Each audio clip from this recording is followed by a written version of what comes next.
Well, good evening, everybody. My name is MJ Martin. I'm sitting in for Andy Galler, who's the chair of the Conservation Board for the town of Philipstown. Welcome to our September meeting. We're going to get underway right away. Our first order of business is approving the July minutes. We didn't have a meeting in August. So has everybody had a chance to look at them? Tony has a motion to approve. Do I have a second? I second. Okay. Lewis seconded. All in favor? Aye. Any opposed? Okay. Thank you. And you're abstaining because you weren't. Yes. Thank you. Thanks for pointing that out. Okay. Actually, Lou was not there all year, so maybe he should. Oh, Lou. Technically, I have to second it. Oh, yeah. Sorry about that. Whoops. Wasn't gonna. Okay. Okay. Amended. I was here. Bob Repetto seconds. Lou's spirit was floating with us. Okay. Well, let's move on to our new business. Do we have a representative for Christopher Buck?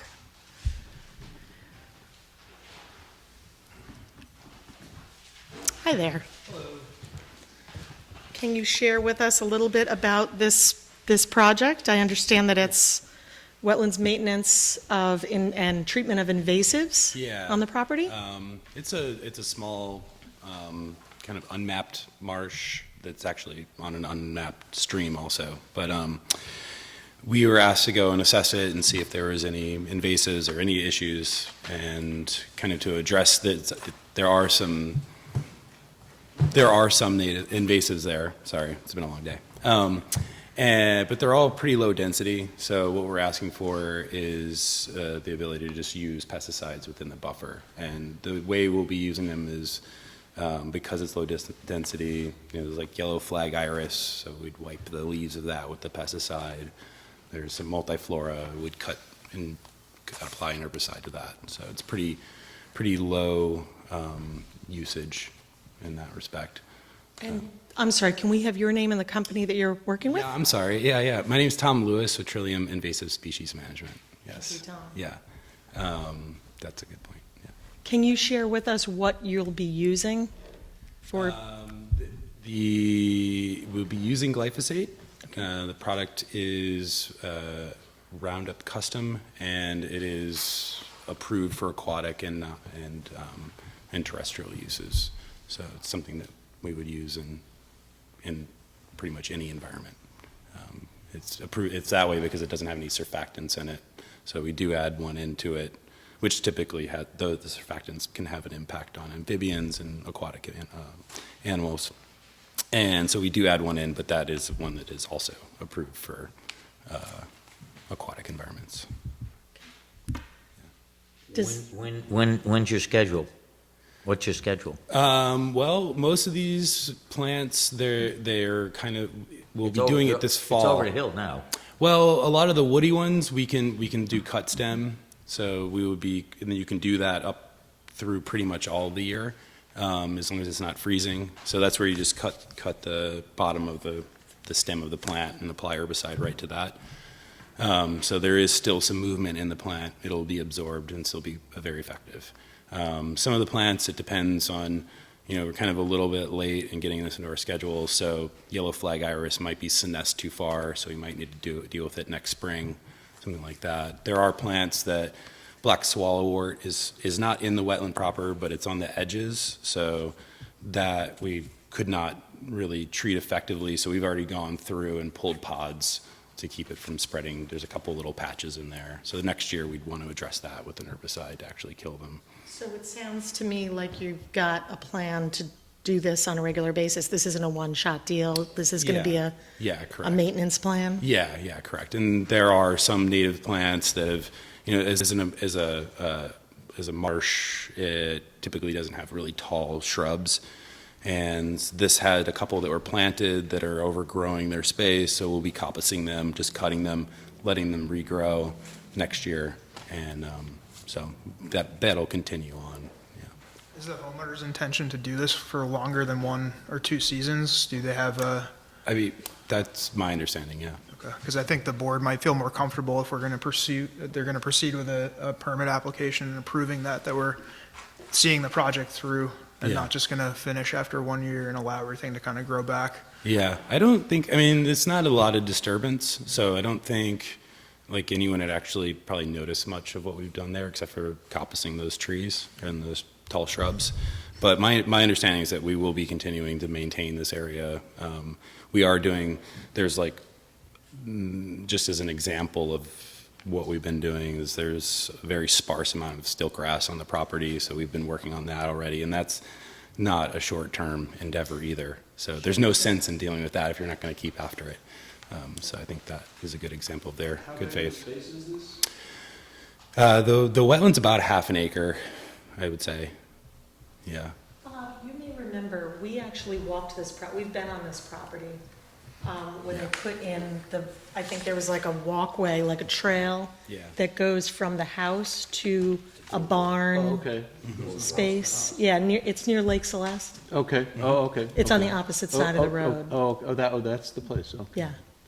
I didn't pick up on that, sorry. So it's that, but it's that wetland, I believe. It's that area, right? Yeah, the boardwalk Yeah. goes right Been in through. a lot of places I don't remember. so. There's a lot of places, that's for sure. Anyone else? Comments or questions? Ellen? If I heard you correctly, you said you're using custom Roundup, is that what you said? Yeah. Could you explain that to me? Well, it's called Roundup Custom. It's just the product name. So, I don't know. Yeah, it's just a product name. So there are like, I don't know how to explain it. So it's a brand name. Yeah. So like there's lots of Roundups, right? They make Roundup for this, Roundup for that, Roundup for this. And typically in the past, we've used a product called Rodeo, which is for all intents and purposes the same as this Roundup Custom. It's a little bit more than 50% glyphosate and then other inert, ostensibly, ingredients, and it's the glyphosate of choice, I guess, because Rodeo has been discontinued as far as I Okay, can tell. 'cause- It's unavailable commercially, at least. Right, and there's a Yeah. lot of problems with Roundup and for people's health using Yeah. that. Is that the same product then? Well,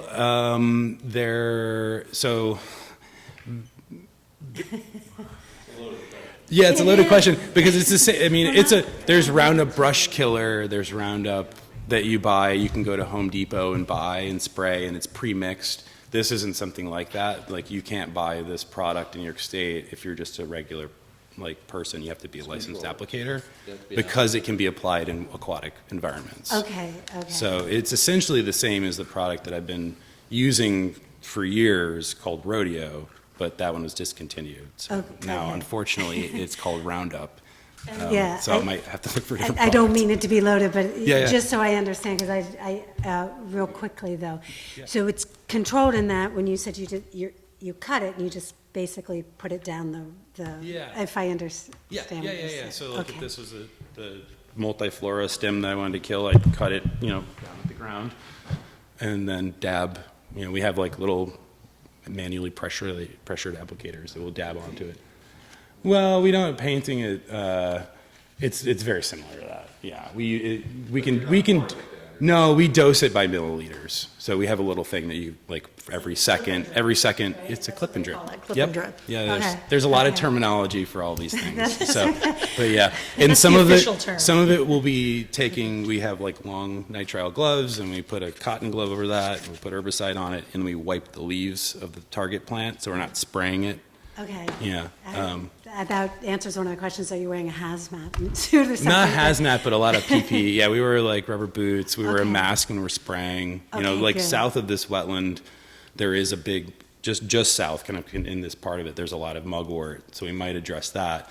That will require a full year spray, and in which case, we'll be wearing masks. And Okay. we wear all the PPE. And then one last question. Is it safe for bees? How does it affect our bees? That's a great. So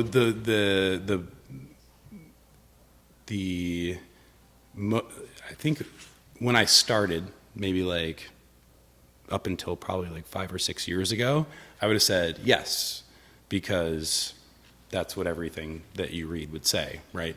And I think what we're learning now is it does affect their gut biota. It does these things. So we're applying it to, in the case of the mugwort in particular, it's wind pollinated, so there are no bees on it. So it's a case, that would be a specific case where it doesn't affect them. And I think in the case of these other plants, multiflora rose, clearly that has, a bloom that would attract bees. We're typically not applying it at that time, and we're doing the multiflora rose in the wetland in a manner that you're not spraying it. So that's how the bee would be in contact, is it gets caught in the spray. Okay, thank you. Yeah. Sorry, I don't know. I could ramble forever about that stuff, I think. Any good other pair. questions on the board? Max? No, I think, just so I'm clear, you're looking to do wicking, clip and drip, and foliar applications within this permit application?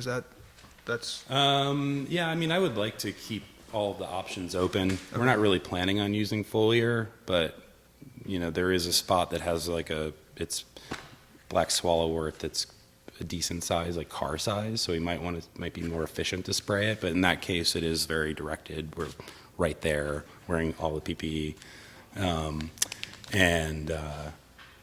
I think it just would be a more efficient, and wouldn't, necessarily have a negative impact. The primary component of this entire wetland is really native species, so when that's killed, the plan is to take seeds from around it and just scatter them in there, so. Does the application have to need to be in the application? It will be included in terms of what we write, and we can write that into the conditions. And what's 5-year plan too? Yeah, I think that's important, that we have a commitment that you will be there and not walk away at an inopportune time. That if you can talk to the property owner and say that that's something that we're imposing, so that the project is as successful as possible, will be extremely important to us. Well, I think it would be the property owner's responsibility to make the plan in case Right. he decides to go this way and someone else comes on the job or whatever. Well, we can write that in as a condition for Yeah, the so permit. the responsibility doesn't lie upon you. Yeah, The you permit have to is maintain Would you always- like to, would you like to guarantee you'll be there for 20 years? Yeah, The permit is issued on the property, not to the. Yeah, it's not- yeah. Not to the contractor. Yeah, so that would make sense as a condition that Yeah, it's and I guess maintained. in terms of your schedule, if we were to keep with what you've proposed in the plan, we could ask the board tonight to vote on it before seeing the project site, if the board felt comfortable with that. If not, we could set a site visit, and then vote at the next meeting. I've been there, yeah, I've been there before. And then also, it looks like we have questions from the public as well.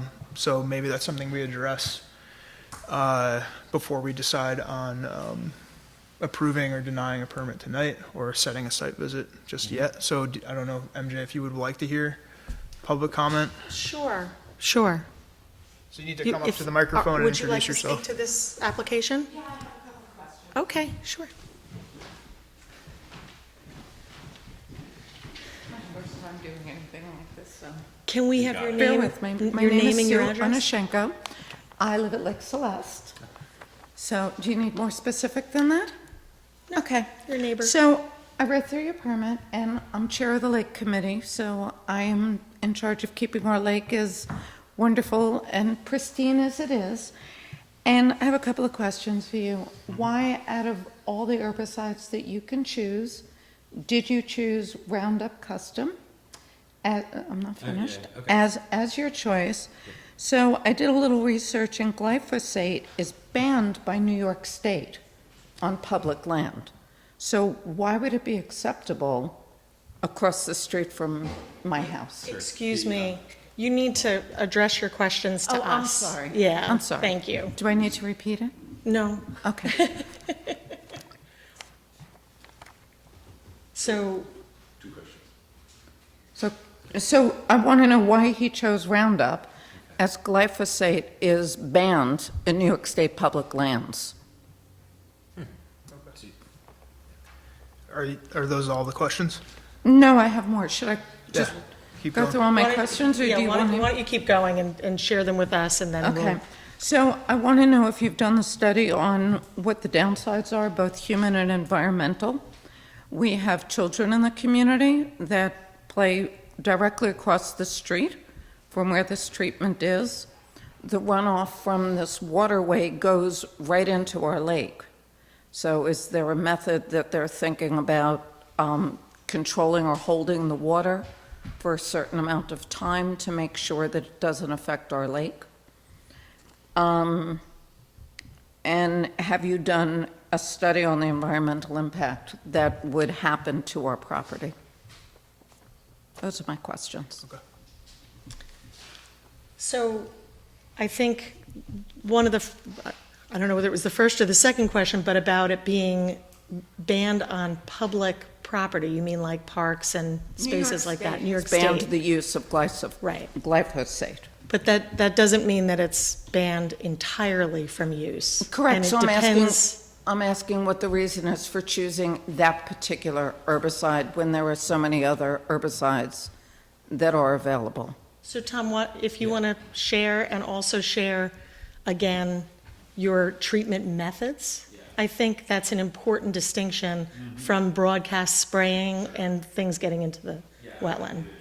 A lot of the points that you made, they're all valid. and Tom, very- if you could just come up to the Oh, mic. yeah, sorry, I'm happy to address the points you made. I think they're all, the use of herbicides is something to be very concerned about, and I'm right there with you. So we chose, I think by that opening statement, I kind of like blanked my brain out. So we chose Roundup, we choose glyphosate. So let's take the name of the product out of the conversation, because it's not about it being Roundup or rodeo, it's glyphosate. Glyphosate has, it's also kind of important to separate some of the major uses of it, I think, where there's agricultural use, where it's used in a very like broad manner, and then there's natural resource uses where you're using it in an instance that it can be very effective, and also it degrades relatively quickly and is adsorbed by the organic particles in that environment. So it's used basically because it's effective and it degrades and goes away pretty quickly. And so that's how I think about it. Like, I don't really support the use of glyphosate in our food supply, but we're using it on plants that no animals or insects use. That's the problem with them, is because they're invasive, they're non-native, nothing's eating them, right? So we're applying it to something, it actually kills it. In the spray or something that might happen around it, when it touches the soil, it's like directly it's stuck there, and then it's degraded by hydrolysis, photolysis, microbial degradation, and it turns into CO2. It's very, very variable depending on the environment. And one like this, where there's a lot of organic matter, a lot of like stuff going on, it could be on the quicker end, but I think the average people say is like 30, 45 days is the half-life. So it's not The as half-life. correct. Yeah, so you can multiply that out. So maybe like Okay. 3 months or something. Okay. These applications, there are what I had referenced, like a mugwort stand to the south of the wetland where we're talking about. We'd be doing a foliar spray on that. Like after it's cut, we would do a foliar spray. But that spray goes in the air? No. It doesn't. Like, my job is to make it not spread and to make it so, and I take it very seriously. So the LI 700, which is an aquatic approved surfactant, is also a drift reduction agent. We also, we're doing all this with backpack, so it's very personal. So we put they're called constant flow valves. So it regulates the pressure. So it's always a certain pressure, and that allows us to then use a nozzle to change the droplet size. So we have a drift reduction agent, we have a droplet size control, and it just goes there. And we don't go there when it's windy, we don't go there, when it's bad weather. To your point about it being carried downstream, we are not applying it into the water. If I were to do that, I would need a permit from the state, which we would likely be able to get, because it's something that we get permits to do, use this product on, like Phragmites overgrowing the edge of a stream. Or knotweed or something. It's something that happens. But that's not the case. That's not what we're doing here. So the direct effect to Lake Celeste will not exist. Okay, so I thank you for all your answers. Yeah, was But it? I think I missed the question. You have not answered my key question. Yeah. Why Roundup when there are other herbicides available? Sure. I was talking about like the efficacy of it. So you can use a small amount, it's very effective, and its degradation rate. So there are products like triclopyr, which is, every plant responds differently to different pesticides, right? So we might choose to use triclopyr in an instance, but you wouldn't want to be leaf wipe. I don't know. It just doesn't apply to some of these plants. It doesn't work as well. And then there's a lot of like other pesticides, which I think you're primarily might be referring to, if I can make an assumption. Like there's like vinegar, right? Horticultural vinegar, and there's chelated iron that people spray. So chelated iron was going to change the soil chemistry of our area. We're going to have a larger impact on the wetland by putting that iron into the wetland. And especially because most of the alternatives that are the safest alternatives, there are exceptions, but they only kill the top of the plant. And really our goal is to kill the whole plant and so quickly so we can be done with it and do restoration. And, I think I lost it. There was another point. So when you put the herbicide on if I'm hearing you correctly, yeah, you are you're cutting the plant, you're putting the herbicide on the cut. yeah, And it's for some of absorbed into the plant. That's what we call a cut stem, and that's what for like the multiflora rose or the woody plants. So it's absorbed by the plant, it Oriental goes into the bittersweet. roots. Yeah. And it leaks into the soil. Well, any part of it that goes in, it goes into the, so I'm just like an applicator. Like I have a good education, but I am not a chemist. So I'm just like, I'm not the authority in the universe. I'm just a person that lives But- across the street. Yeah, totally. Right? So like, what happens is like, if you apply an herbicide and there's two plants that are like nested together, and you do this technique, you could impact the one that you didn't treat, and that's because their roots can be really tightly. So it's not coming in contact with soil, it's going plant to plant. Okay. In this instance, say we're doing it alone, it's this isolated plant, we cut it, we do this treatment, and it goes through the roots and kills the roots. As soon as it touches the soil, it becomes absorbed by the organic particles in the soil, And then talk all this about degradation. the half-life. Yeah. And what are they planning on doing with the plants that they kill? Well, there aren't a lot of them, so most of them will just be cut up into little pieces and like. So they're going to dig up all the roots? And No, that's what the idea is, to not dig up roots, because that's actually a considerable impact on a wetland. So. But you're trying to eliminate the invasive plants. Yeah. So Yeah. you're going to leave these with the herbicides on them Yeah. in the soil Yeah. to degrade. Yes. And when it rains and these degraded roots on multiple plants Yes. get washed down whatever stream there is, the little wetlands Yeah. that runs right under Old Albany Post Road Yep. Yeah. and into my lake, Yes. what is the environmental impact into my lake? I mean, I can't say that there would be any impact, and I know that's like not a comforting answer, but like, so I mean, the amount that I'm using would be using in this instance is like extremely low. There aren't a lot of these invasive plants, and I think that like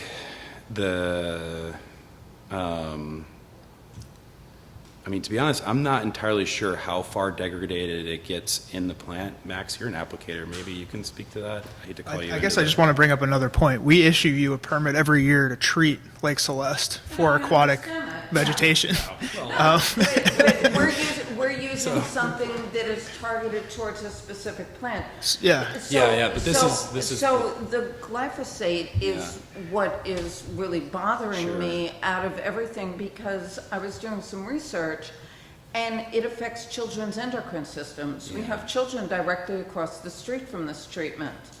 Yeah. And it does, it's a concern for the community. I agree, 100%. That And- I want to understand exactly what happens to it, because I can read all I want, but to talk to somebody who understands what happens and to Yeah. understand the impact to my community is a different ballgame. Yeah. Yeah, So impact is always related to the dose, right? So in this case, you know, the dose is going to be so small because the area that's being treated is so small, and it's a one-time application. It's not somebody that's every day using it in that spot, you know, 3 times a day, you know, for 3 years. So the relative, like, magnitude of the exposure, while it sounds scary because it's got the G word there, you know, it's relatively small according to the way that the, you know, applicant has described this. And so you have to kind of think about it in a different way. It's not that I'm exposed to glycosides, but I'm exposed to a extremely small dose over a period of time that may or may not even get into the lake. Also, I think we need to take into consideration, and I absolutely appreciate your concern. Absolutely. I understand where you're coming from. I think the other thing that we need to think about, not only dosing, but also application method. And this is a really targeted approach. I don't think that anyone on this board would ever give Tom the go-ahead to, you know, be like the Ghostbusters guy and just kind of spray glyphosate all over the wetland. I think some of your application guidelines would be helpful, you know, because when you're not doing it when the wind is at a certain, you know, a certain amount of wind and rain and things like that. I mean, there's that's a the lot sort of to thing. The other consider thing I'm for- hearing you say is that this is not a one-time deal. This is, you're talking about doing this multiple times over multiple years, if I heard you correctly. That is, that would be a plan, and that is in order to, so, the amount that we'll actually have to do in subsequent years will be vastly reduced. I mean, it's already, there aren't a lot of invasive plants there, right? So there isn't a lot that we're actually going to be doing.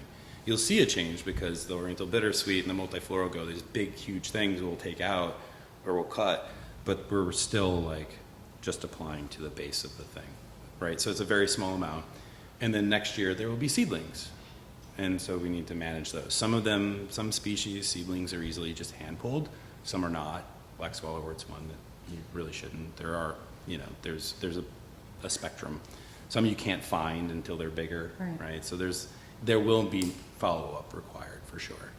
And I think it's important to, like, one thing, you're talking about using a selective herbicide on the lake to control a specific, and so we're taking something that degrades quickly. It fits the criteria for this environment. It degrades quickly. It is very effective, and instead of it being selective, we are the selection. So we go and we just be like, you know, this leaf needs to be wiped because this is an invasive plant in this wetland. Okay. So Do we have to worry about children playing in the area? No. Or pets walking on the road or anything like that? No. If it rains 2 hours after treatment, is there a concern for the community? No, and we wouldn't do most of these treatments if it was going to rain 2 hours later. No, And the obviously, way the weather's we've all been. been in the Hudson Valley for the summer, so. Yeah. But I mean, we wouldn't, you know. But if it did happen, like thunderstorms roll through, and like you don't always know, then that would be immediately just like, you know, every one of these applications is direct and precise. And we're very careful. But there's always going to be like spillage, or there's always going to be something that happens around it. That's just like the nature of the world, right? And people. That's quickly absorbed, degraded. I can't imagine that any of this would ever get into Lake Celeste. Like, I got nothing else besides No, that. I thank you Yeah. for your assurances, Yeah. because it's something that the community is concerned about. You Yeah. hear Roundup, Yeah, I know it's the And you worst. immediately think, you know, all sorts of I crazy, mean, horrible if things. I think it might have been, if I had done this application with rodeo, then it might be, because No. it's basically, Somebody would still be Googling. well, you rodeo. would have figured out glyphosate, and because glyphosate, you know, there's a lot, I think, yeah, I could pontificate forever about it, and maybe this isn't the place. We appreciate your questions No, and your thank you for the concern. floor time. Yeah. So, Yeah. and Okay. thank you Thank for you. answering my Thank you for the question. Thanks. So I'd like to ask the board. Oh, sure.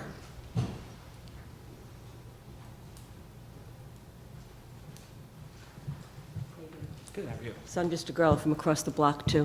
Ann Regan, 34 Lake Celeste Drive. I guess what Sue did a great job. She's our lake chair, and these were community questions when we got the notices that the application was going to happen. I keep hearing over and over again, the use of this is because it's the most effective. And I'm not sure that most effective needs to be always the way to go. It's most effective for that plant, that invasive species, but if there's even a smidgen of concern, which reading some of your faces, and I guess because if you lived at Lake Celeste, you might have my face on, but if there was an idea that this could get into the lake or get into the air that's surrounding the lake, we're literally from where Madeline sits to where I'm standing, that's the distance from where this application is going to happen. It's by the bridge. It's in front of the bridge before Like, the rock wall. But for the, Across the road, it's across correct? the And road, then and to the yes. lake. the lake Yes. is considerably further away. But not where we, Where the playground is, yeah. or Okay, well, that's fair. walk on the road. It's across the You know, street. we're all walking on the road right there. Yeah, yeah. So again, most effective doesn't always have to be just because it's most effective is the way to go. The other concern I think I have, I've lived at Lake Celeste for 37 years, where we spend a great deal of time, money, thought, arguing amongst ourselves on how to best take care of Lake Celeste. Why can't you just hand pull all of these? Because we do a lot of hand pulling at Lake Celeste because that's what we're allowed to do. Hand pulling works, but you end up with a lot of ground disturbance when you do it, so then you end up with silting and things like that. I hate Roundup, by the way, for the record, but the way that they're using it is a lot better. No, you can quote that. The other way would they would dig it all up, but everything they dig up, they bring up more weed seeds, which makes the problem that much worse. So what is the problem? So you have some invasive species there, we have a lot of it in our parking lot, along the shores. What is the big deal? Invasive species are a non-native plant that,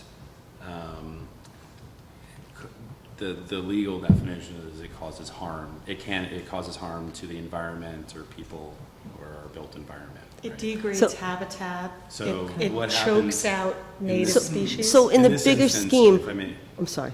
in this instance, if these plants are left there for X amount of years, depending on their rate of how quickly they're going to invade, you're going to end up with a wetland that is covered by oriental bittersweet with yellow flag iris sticking up in it, which is pretty part of the year, and then all these other invasive plants there.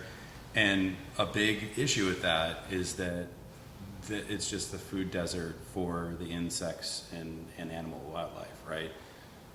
What do our birds need for fledging their young? They need insects. What do they need to build a nest? They need habitat structure. They need pieces of brush and stuff, these that are not supplied by these invasive plants because they evolved on a different continent, or sometimes on this continent, but just a different part, and so none of our insects eat them, right? And so there is a significant issue with It's such a large plants. parcel of land to begin with. So in the larger scheme of things, what is this going to become mowable land? Is it going to No, become, no. so what are you looking at? What are we looking at Yeah. once the When you- invasive when we're- plants are gone? When we're done there, so along the road, you'll see oriental bittersweet and climbing up some Yeah, trees, yeah, everywhere. multiflora sticking out. Those will die some of it, like we won't tear out a tree, so it'll hang there, but it'll fall out pretty quickly. Those will die. You won't see any other change. The mugwort I was talking about that's separate from this wetland, that's like, it's kind of adjacent, but outside of the buffer. Is it more towards the barn area, the mugwort? But like behind it, yeah. Then that will be, there'll be a brown area that in a few years will be full of native plants, if we proceed with that, like that's. Are there something- plantings anticipated to replace the invasive plants? Oh, well, the ones that we're taking out, no. Like in the wetland that this permit Yeah. is, no, because they exist at such low density that there's no point in doing it, right? Like if you imagine like a density of plants is tightly packed as these chairs in this room, and we took out like half a chair, like all the other chairs would just push back in, right? So there'd be all these other seeds from the native plants that exist there that will just take its Okay, place. so, and I'll finish just with this thought, if you don't mind. Yes, please, thank you. Okay. The stream that runs under the bridge through this area and then through the culvert into our stream, into Lake Celeste, there's invasive species, I'm assuming, growing in that stream on that side too. So, Possibly, yeah. yeah, I mean, I it's imagine. pretty full. So how, it can't help but not affect the water flow into our stream. Is that a benefit for us, to have better water flow? Yeah. Sure. Yeah, I mean, Okay, it's because we've gotten some, we have a couple lake managers too who have kind of told us in a different direction that direct water flow is not necessarily the best either for the lake, That can be- because it can kind It of. can be complicated. You don't want to channelize water. Yeah, there's a Well, lot of like. Anyway, we're getting, we're working as a team That's not too. part of this permit, so I don't think we can speak to that either. But the stream certainly affects us very greatly at Lake Celeste, so. And as I mentioned earlier, we are not applying pesticides to the water. This is to direct applications to plants those that are plants not that are in in the there. water. They're in the wetland, so they're Okay. growing in soil. So it's not like going downstream into the. Yeah, and just to reiterate, this work is to enhance the function, the native function of that wetland habitat in totality. It'll improve water quality over time for Lake Celeste. It'll improve the conditions that you're going to be seeing in Lake Celeste. Can you It'll help. guarantee that? Yeah, it'll help control nutrient loading that will be now trapped in a more native plant environment. That won't be a monoculture of a non-desirable plant that could change the hydrology and the function of that space currently. So in 20, 40, 50 years from now, if a project like this, and the property owner has every right not to do this, he's going kind of above and beyond to, enhance this area. It could become a monoculture that would provide worse water quality for Lake Celeste overall in the And future. we're all for enhancement. Yeah. I think, and getting rid of the bittersweet is actually, there'll be less seeds for your side. For our bittersweet, Oh, well, yeah, I don't know. You Okay. cut your bittersweet too. by hand. Sure. So could I just get an idea of how many of you have visited the site and know exactly? We're about to discuss that, so if you can take a seat. Thank you very much. I just have one comment about the, Thank you. and she can sit down, but I just have one comment about the most effective, why always the most effective. So Roundup is obviously very, researched, there's a lot of publications about it. A lot of the other, chemicals that are out there just don't have as much research. And sometimes that's not always the best thing either, right? Because it's the devil you know versus the devil you don't know. But also, something that's not as effective, that might take 3 applications or 4 applications, also builds up resistance. So then maybe it won't be effective in the future. So sometimes it is better to just bite the bullet and hit it really hard, and that's true in a lot of things, but I just wanted to make that point. So. And this is hitting it hard with a light touch, based on what you've described. It's hitting it hard with a light touch. I mean, Low dose. Yeah, everything is. and There's, I think, a methodology, lot of- yeah, method. I think like no one would notice what we did if we were to just do it.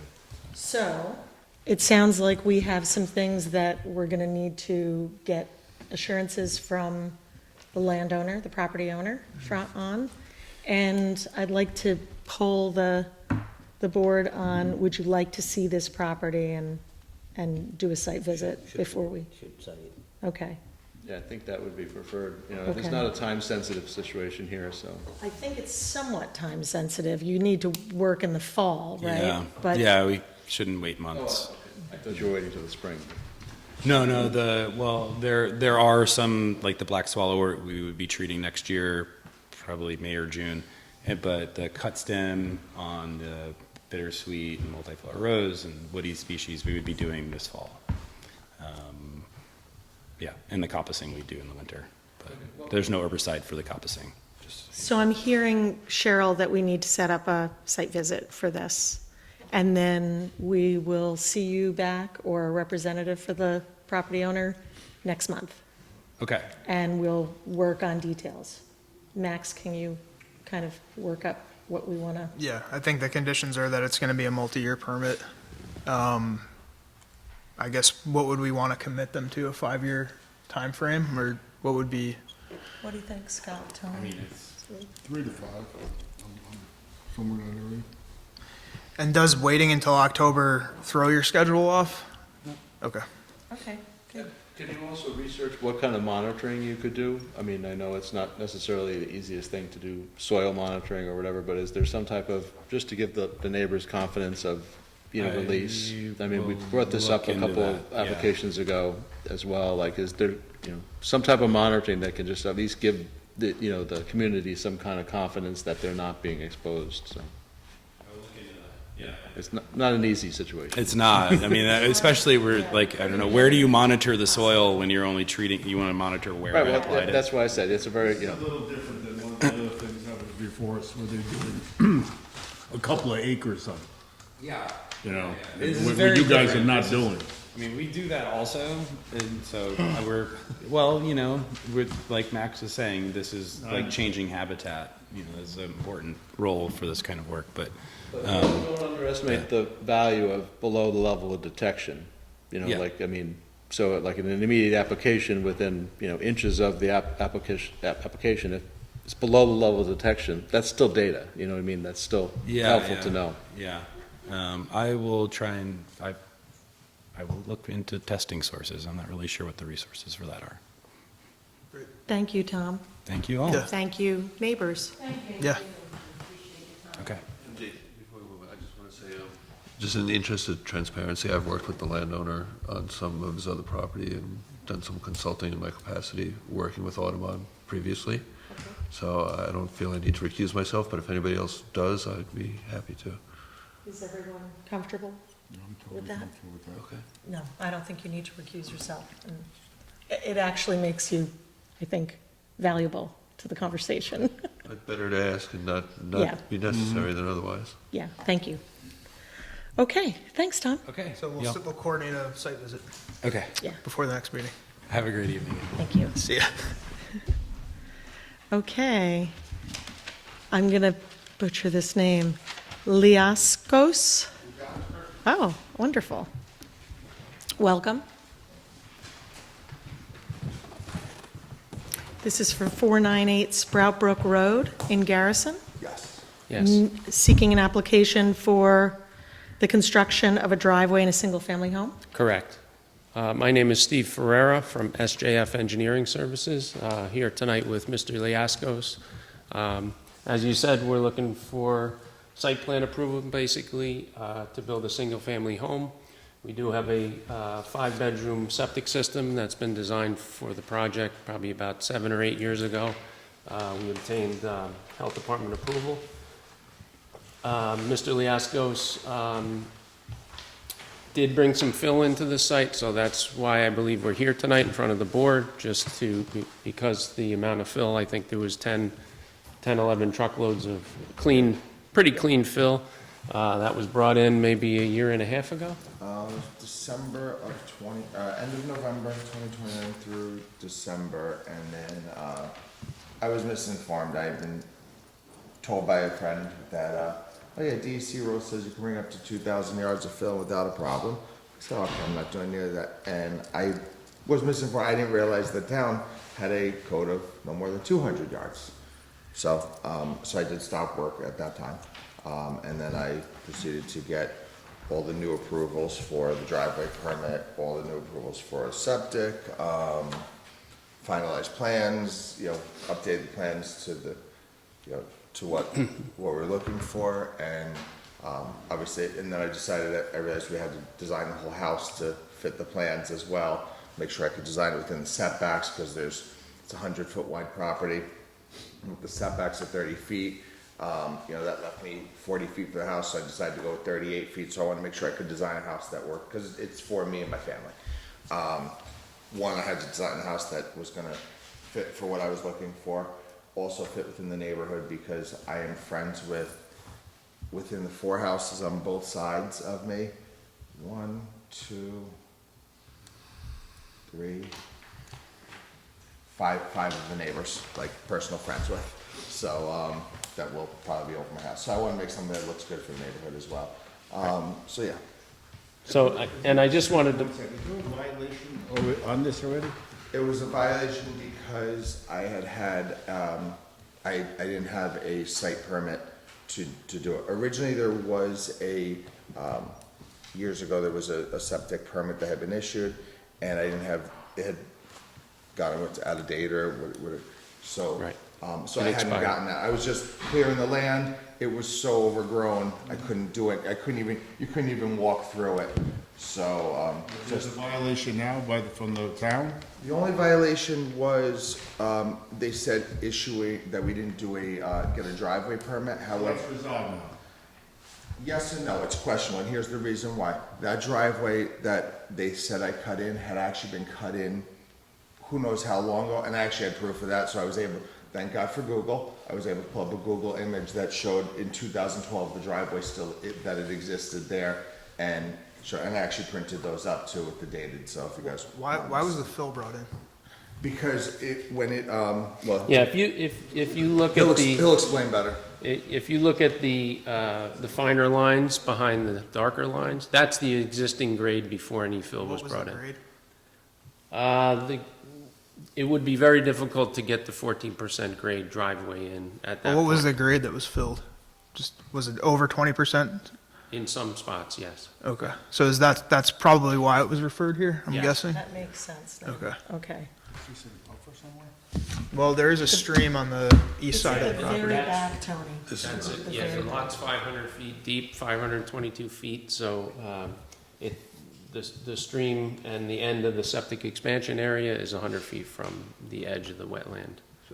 That was approved through the county. And it crosses town lines, Right. property. Crosses town lines, meaning it's into Putnam Valley? It's in Putnam On Valley. the None of back the end? construction The goes back in end Putnam Valley, of the but property. the back side of the property Where's the does septic? What town is the septic in? in Philipstown. Philipstown. So MJ and I were talking about this earlier. I guess for the most part, I spoke with the building inspector too. Generally, with a steep slopes violation like that, it would get referred to the planning board, and then we would be the referring. They would seek a referral from us, where we would write them a letter. So that's kind of the first thing. This board would advise them on how to proceed. So that was something that we were discussing you should probably look into at this point, to see if that is the appropriate board to be hearing this. And then for our concerns too, just because the expansion area is so close to the 100-foot setback, we wanted a little more detail on who did the wetland delineation, how you came up with that line, just as a general point for us to understand. It was never flagged. It was just inspected by the county health department 10 years ago. Nice to see the wetland buffer on the map. It's Oh, at it the is, very back. I'm sorry. Yeah, But it there was hasn't no been flood. flagged and you didn't have an actual delineation. it Okay. wasn't required at the time that, I was involved just with the septic approval at the time, so it was never asked for to have it. So I think that's another thing that we're gonna have to see, we're gonna have to have. And what's within the 100-foot buffer? Is it just the expansion area or just? Nothing. It's just on the It's edge. here. So I That's the brook.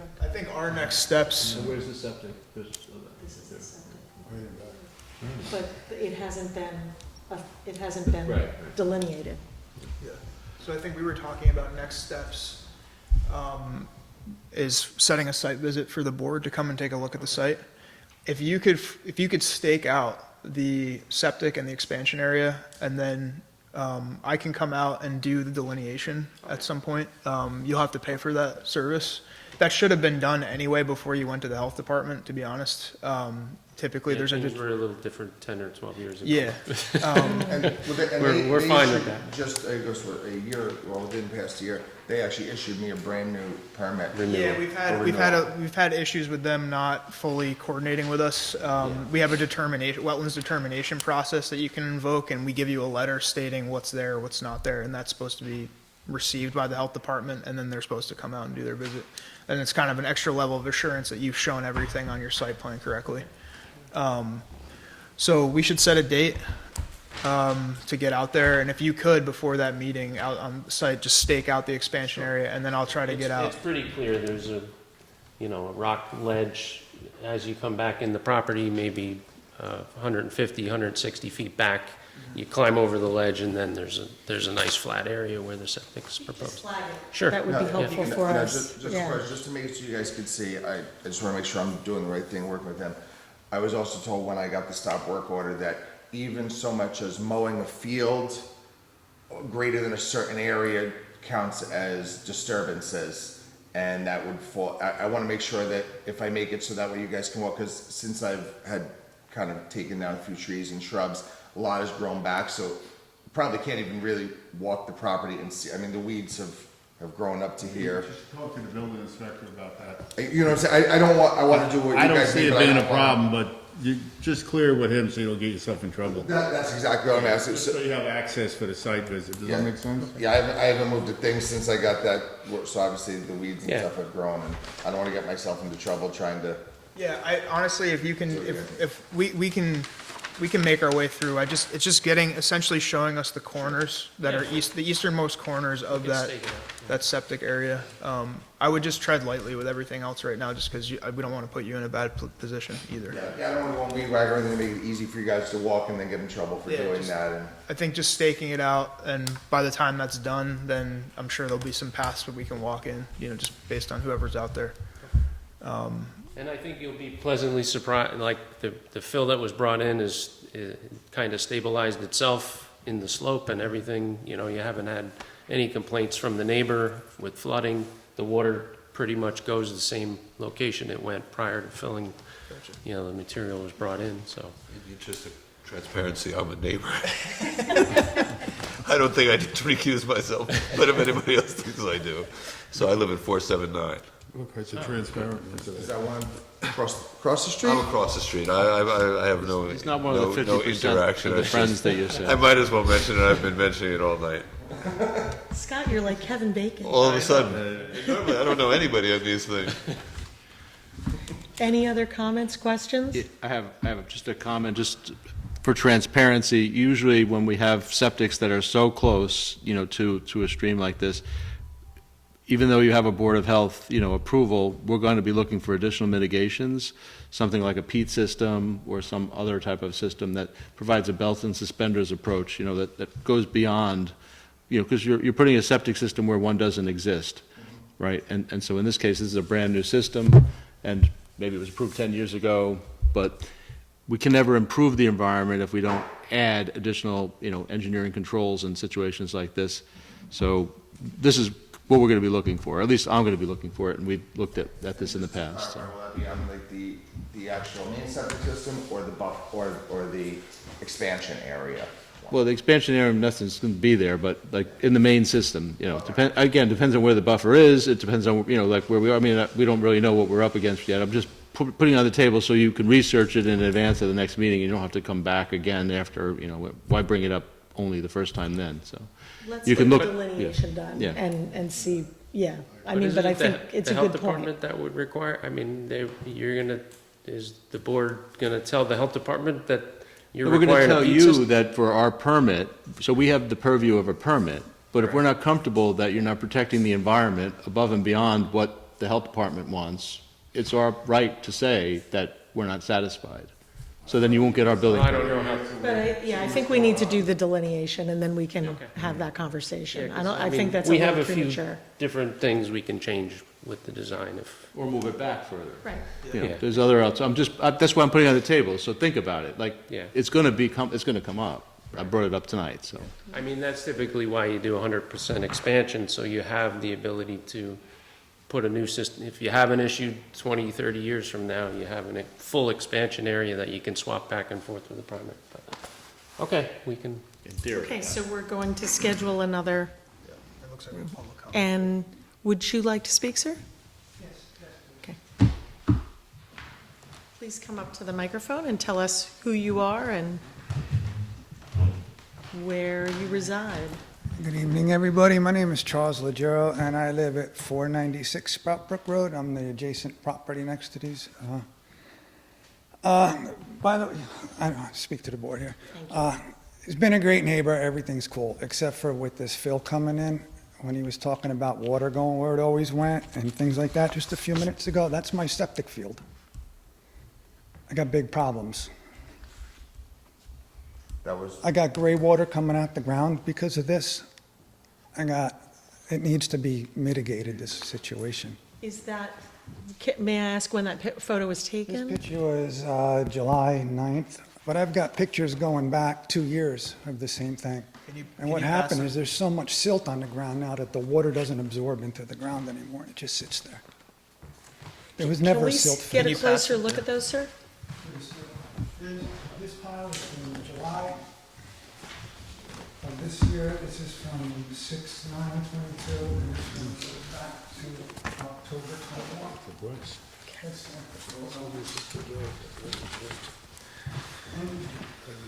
Like I said, I never complain, but I got a situation that needs to be rectified. You're saying basically that this is the fill that's causing a problem there, Yeah. and this is retained by that. Yeah, see, the property. And this line is your would be like- septic. So like, I'd say 40% of that puddle is on his side. So this is your side. Yeah, that's my septic fields. That's your septic field, and this is the filled area? Yeah. Okay, thank you. And the gentleman said, 10 or 12 trucks. I think he's off threefold. I'm just trying to keep it honest. I got no problem with you, but let's keep it honest. It's a lot more than 10 trucks were in there. No, It was several weeks, all day long with the concrete, because it's loud, man. You know every time a truck dumps. No, actually, we had said about 10. He was misinformed. No, it was probably 20 or 30, I would assume.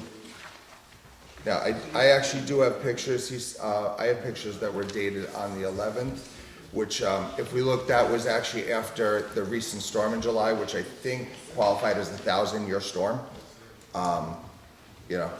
Now, and one of the issues is that area was never stabilized because I got a stop work order, and by virtue of the term stop work order, I never had a chance to properly stabilize it, plant anything that would have absorbed any water, do any things that normally would have been done, stabilize the slope whatsoever, obviously, because And as far as the slope too, the angle of the slope, I have pictures that were dated on the 11th of, once it dried up.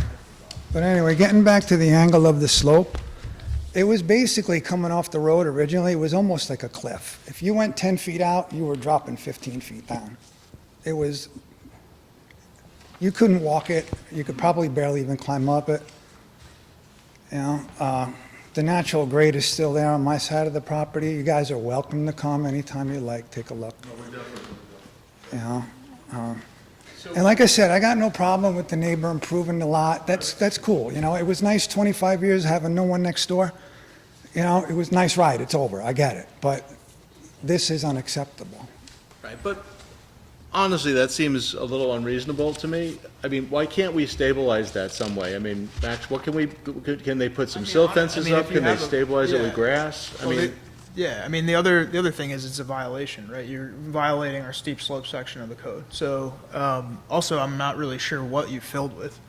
I mean, is that you buried concrete slab? Concrete. So, yep, it was chunks of concrete that came from that sidewalk, actually on Route 6 in what you like, and then the dirt came from, there was a bridge that the state had fixed up, or the state or county, in town of Cortland, and they had to build a temporary bridge. They had used dirt right on a stream that, you know, adjacent goes into the Hudson River, and that dirt, when they had to regrade the stream, they had to get, it was like muddy dirt that essentially was coming out of the Hudson River, and that. Is there open soil, is there exposed soil currently? I have current pictures if you wanted to see. Well, Is concrete considered clean fill? I've never heard of that. I've never heard of that. Okay. But that's something, sure. that he can have the fill tested. You'll see when you're out there, the fill looks fairly clean. You can do some random testing on it and maybe he can get from the trucking company an affidavit that where it was brought from and to. Yeah, you're kind of in a hard spot, because I don't know if we would have we wouldn't have permitted that to be dumped there No. at all. There's a lot of working parts here that we only have a small And I part think you'll of. see when you go out there that the front property never drained. You can look at the existing topo. There was always a low spot that ended up. There was never a puddle there, ever. I've been there That 25 long. years. There was never a puddle there. I'm sorry, sir. There was never a So puddle. where's the water coming from? Google Maps thing you said you searched? That's 12 years ago? I have a few copies that are printed for you. And, I'm just gonna pass them out in the groups of copies. Yeah, of the before and after pictures. Yeah, and ladies and gentlemen of the board, on the photographs that I gave you, the dates are on the back of them. So you just flip them over, you'll see the dates. Sorry, I don't have a copy for it. Sure. This is really before there was big rains and were just, so August 2012, that was a Google map, and you see, and you guys all have cell phones, and you could actually go on Google Maps yourself. And then in May 2023, Google also came by and did the pictures. So you can see the difference, you can see where I have We already have a copy. and you can see the gentleman's house over to the right on the new pictures. Because it's a significant amount of fill. It looks like more, and some of it was also just moved around. What was the estimated amount of fill? Well, there is, just another thing too, is this is the second time the fill has been dumped there. Back in 1998, it's probably when 50% of it was done. It was all blended in from 500 Sprout Brook Road. It was always higher than this land, and it kind of, remember he's friends with everybody on the street, must have been friends with this guy, because smoothed out the whole thing. Correct. Mr. Meany had done that. Mr. Meany since passed away. Yeah, but anyway, that's, back in 98, there was a lot more stuff going in there. That's when most of the stuff coming off the street, when the guardrail was opened up and all of that stuff. And I don't mean, look, I don't want to stand here like a tattletale or nothing, but, I mean, I got a legit gripe, you know, and I just want it to be just, you know. Well, maybe as part of this project, we can keep the stormwater from coming onto your property. Something's got to However- get done, because how am I supposed to ever pump my septic out when it's taking all of the Let's keep our water from on focus top of the on ground? what's happening. It's covered in silt, you know? But It's the just, water it's, had to come from the road, I was. I have no idea. It's, Sir, if you look at the banks. excuse me, may we keep these? Absolutely. Okay. I just didn't want to print 100 pictures. I'm gonna have Max But I keep could these with email our them also file. if you want.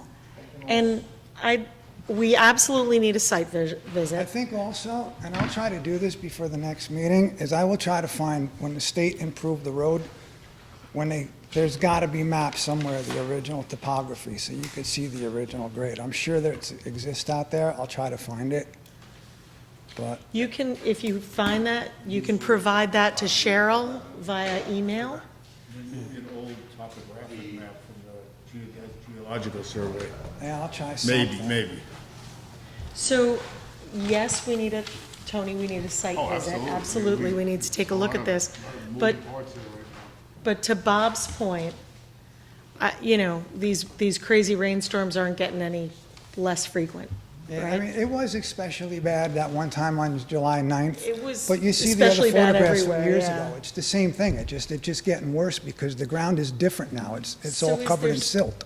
Is there something that we can do in the meantime? I would say that, yeah, I'd say that if there's any exposed soil left, you can put jute mesh or some sort of netted hay in place as soon as possible. Okay, now, so if you look at the picture where you see it dried up, there's a small rock wall when I had started to put up where I proposed, where I thought I was gonna stabilize it.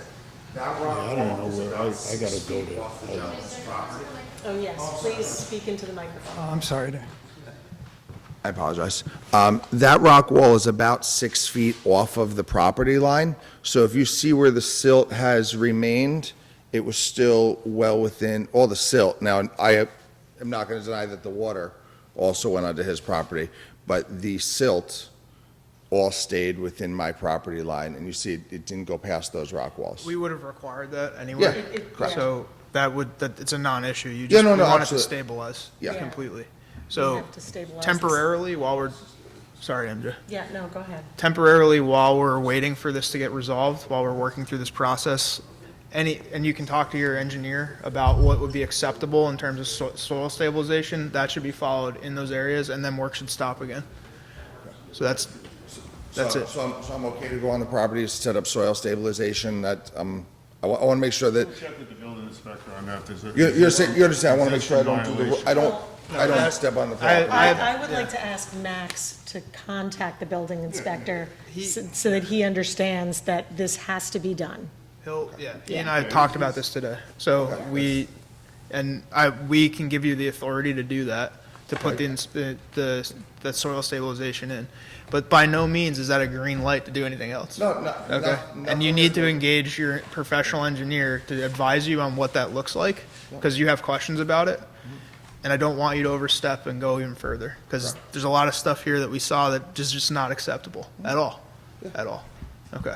The other piece of this is you need to make an appointment with Max to come out and do that wetland delineation, so that can be done before we come for our site visit.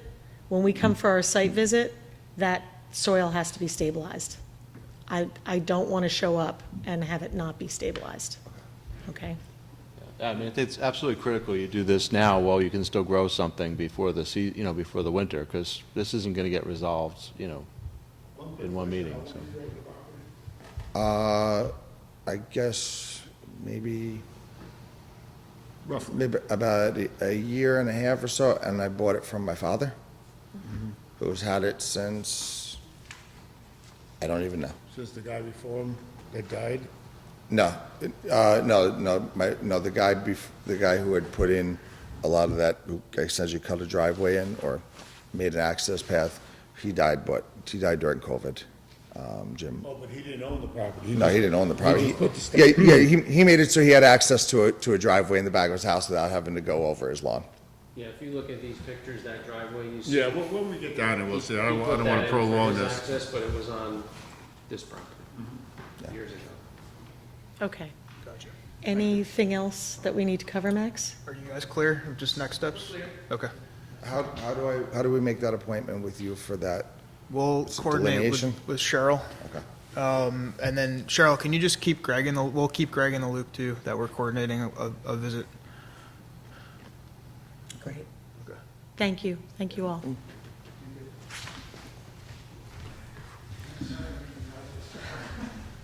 All right, Max, do you have any updates for us? We're Yeah. through our new business agenda. Yeah, quick updates. Andy and I issued 3 minor permits, 2 to 529 Route 9D.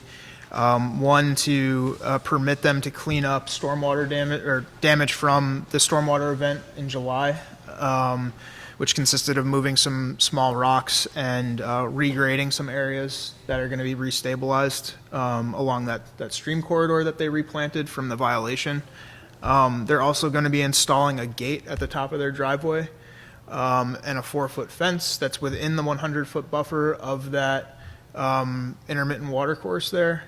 Extremely low impact. It really does not fall in any area that would impact the watercourse that we regulate. So Andy and I decided to permit that based on the amount of soil disturbance being, like cubic feet. And we also issued a permit. So that's the house, right, that with the really steep grade on the left that was always washing out right towards the house? Did they mitigate that Yes. spot Yep. over there so that it doesn't go into their house? This is the site that was brought to us that had cleared the Right. corridor, the big black house. Right. I mean, we always talked about the stream, but I actually was a little bit more concerned about the water on the left. That it was going to go right into the house at some point. And if it didn't happen now, then I was wrong, but with all that rain. They did address that section of property through plantings. I know that part of our mitigation plan focused on that area for sure. I don't think we did any design, they didn't include any design to channel or pipe water from that area. Well, they would know if they got flooded, so. Yeah, but everything that was cut, is being revegetated. Right, yeah, that part I felt was under control. It was just, Okay. that part bothered me for some reason, the way that the flow was like directly into the house. I just couldn't imagine that it hasn't been a problem, but. I don't know. That's not something that they brought up or we looked at. We also had another minor permit that we issued that was basically the paving of a gravel driveway that kept washing out off of Old Albany Post Road into a regulated wetland. So it's a small driveway, and they're essentially just going to resurface it with asphalt. So we permitted that.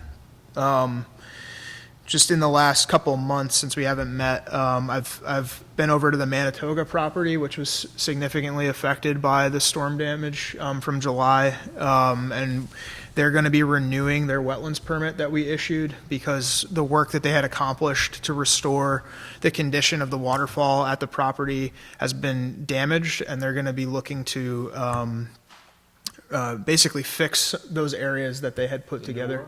Yeah, most of it held in place, but there's a lot of additional rock and silt that's come down off that area that that they had permission basically to remove and reconfigure from the DEC and our board.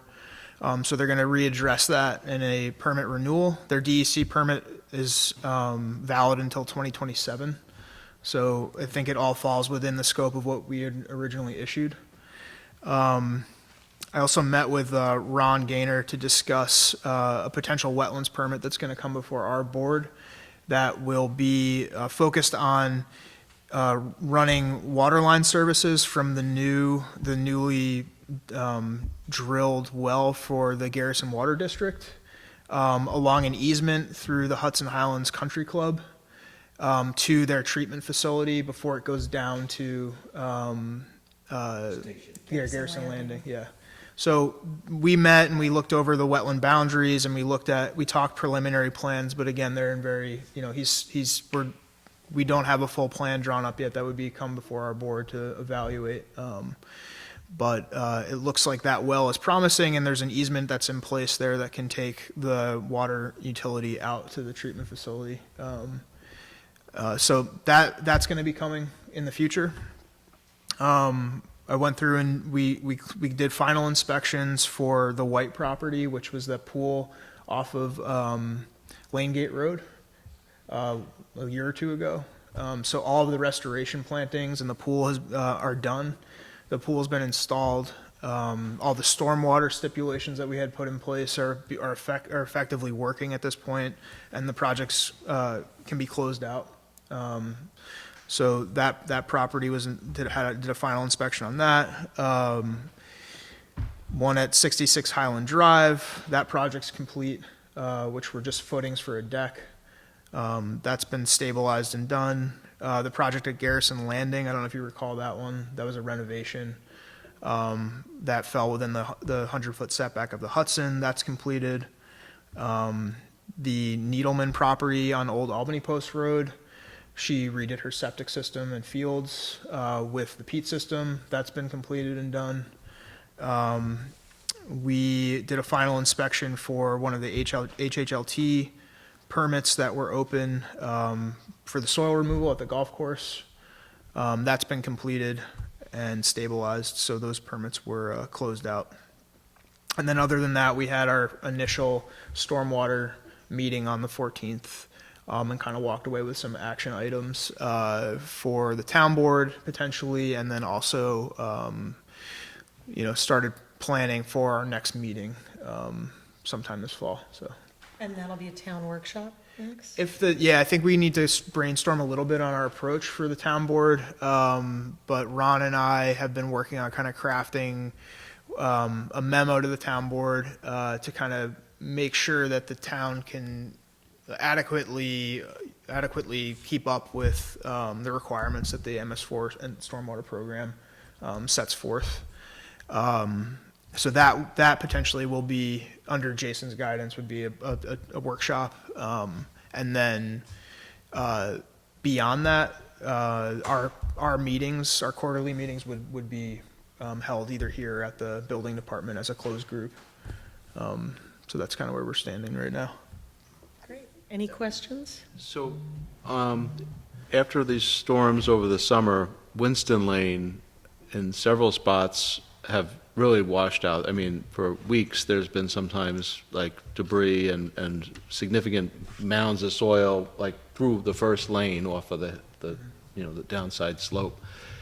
So could we ask that stormwater committee to look into some of these known areas that are always flooding and always have some of that water coming? I can document, take some pictures the next time. Yeah. I meant to do that several times this summer, but I never did. I mean, and that speaks to a good point. This stormwater action group is also focused on, or would be focused on, kind of other hazard mitigation type scenarios that could fall in some situations like what you're describing.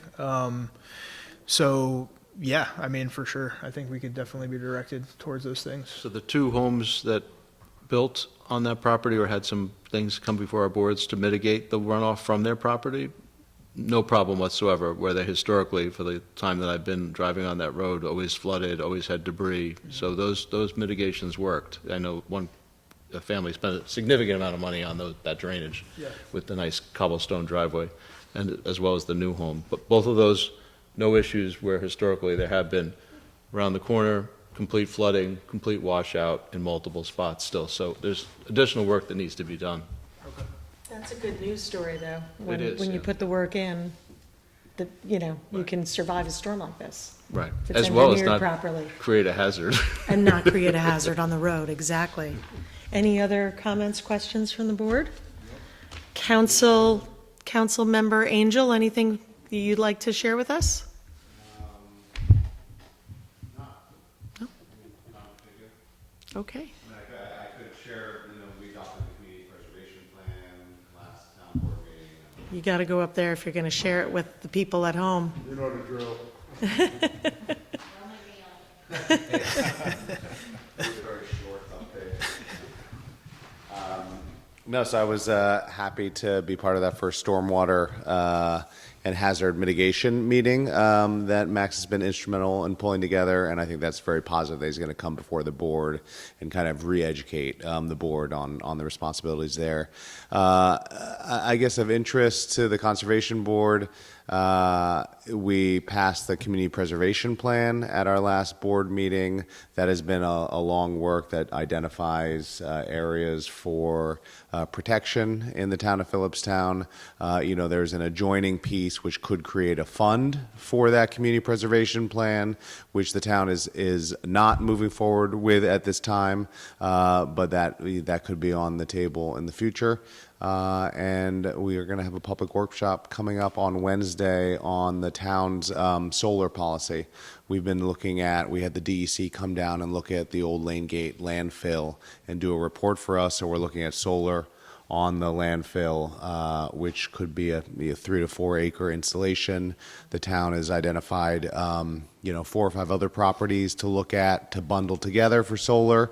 And we are starting to look at other towns' kind of model comprehensive solar policy, because right now we kind of have a piecemeal approach in the town of Philipstown, and that allows, solar projects to be proposed and then kind of shot down on a one-on-one basis. So we're kind of looking to other towns and what they've done to move ahead of that curve. So that's about it. Sounds like. Yes, the workshop is tomorrow night, which is the 13th. Thank you very much. At 7:30 here. Very exciting. Sounds like some great initiatives. Thanks for updating us. of course. Yeah. One quick question, I know this is off the agenda, this Mackin. Mackin? Whoa. Yeah. This thing. Do you want to give a Yeah, I mean, it's been a long road with that property owner and his adjoining neighbor. Yeah, I'm a little familiar with it. Yeah, I think the best thing is just to defer to next month and keep this open for him to Yeah, come and yeah, talk. okay. And then, if we have time, maybe we can go and contact him and the board can kind of see what he's talking about. But I will say this has been a multi-year long issue that is bordering on a neighborly type I dispute. know, it's at Yeah. least 7 years. Yeah. Okay, So, that's all. yeah. Okay, do I have a motion to adjourn? Scott, thank you. Second. Oh, and Bob, second. All in favor? Aye. Aye. Thank you, everyone. Good night.